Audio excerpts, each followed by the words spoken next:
BA Manjunath కొచ్చి circle ఇన్స్పెక్టర్గా August నెల 2వ తారీఖున నేను ఛార్జ్ తీసుకోవడం జరిగింది. గతంలో ఆన్లైన్ ట్రాఫిక్ నుంచి నేను ఇక్కడికి రావడం జరిగింది. సో ఇంతవరకు మన కుస్కి సర్కిల్కి సంబంధించి ఉన్నటువంటి పెద్దపల్లి పోలీస్ స్టేషన్ మరియు కొద్ది పోలీస్ స్టేషన్కి సంబంధించి చూస్తే గతంలో ఎలక్షన్ సందర్భంగా కానీ లేకపోతే ఇతరత్ర కానీ కొన్ని అవాంఛనీయ సంఘటనలు జరిగాయని చెప్పారు.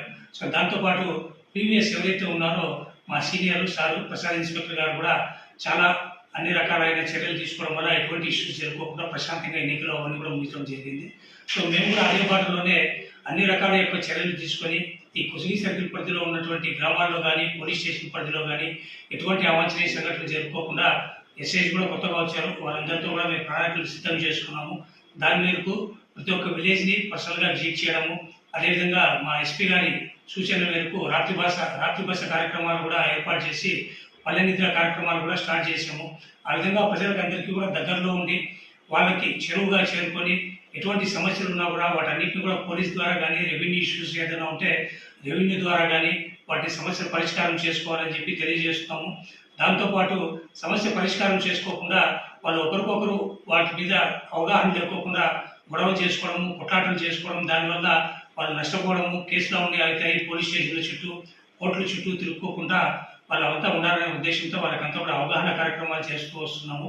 ముఖ్యంగా ఈ మధ్య కాలంలో చూస్తే మహిళలపైన బాలికలపైన కొన్ని అత్యాచారాలు అవన్నీ కూడా జరుగుతున్నాయి అని చెప్పేసి వింటున్నాము. సో దాని పరిధిలోనే మా రాజశ్రీ కర్నూలు జిల్లా ఎస్పీ గారి సూచనల మేరకు ప్రతి ఒక్క ఎడ్యుకేషనల్ ఇన్స్టిట్యూట్లో కూడా మేమంతా కూడా అవగాహన సదస్సులంతా కూడా ఏర్పాటు చేస్తున్నాము.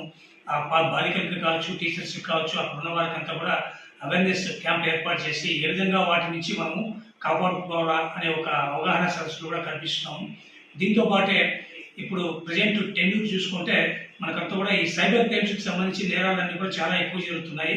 చాలా మందికి ఈ సైబర్ నేరాల మీద అవగాహన లేకపోవడం వల్ల కొంతమంది ఏదో మీ అకౌంట్ బ్లాక్ అయింది లేకపోతే ఏటీఎం బ్లాక్ అయింది అని చెప్పేసి మీకు ఓటీపీ వస్తుంది, ఆ ఓటీపీ చెప్పండి అని చెప్పడంతో అవగాహన లేకోకుండా కొంతమంది ఓటీపీ చెప్పడం వల్ల వాళ్ళ అకౌంట్లో నుంచి వాళ్ళకి తెలియకోకుండానే కొన్ని అమౌంట్స్ కూడా ఇవన్నీ కూడా పోవడం అనేది జరుగుతుంది. సో వీటిని నివారించే చర్యలుగా ఎస్పీ గారి సూచనల మేరకు ప్రతిరోజు ప్రతి చోట మనమంతా కూడా ఈ యొక్క అవగాహన సదస్సు కూడా ఏర్పాటు చేస్తున్నాము.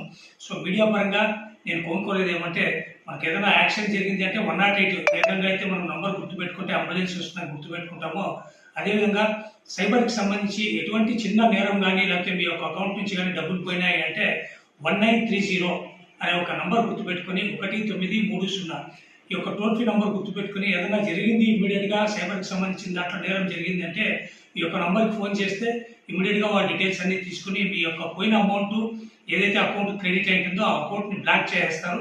సో ఆ విధంగా బ్లాక్ చేసిన తర్వాత పోలీసుని సంప్రదిస్తే మేము కేసు తీసుకునేసి దాని మేరకు ప్రొసీజర్ ఏదైతే ఉందో అంతా కూడా కంప్లీట్ చేసుకునేసి తిరిగి ఆ పోయిన అమౌంట్ని ఎవరైతే బాధితులకి మనం ఇప్పడానికి అవకాశం ఉంటుంది.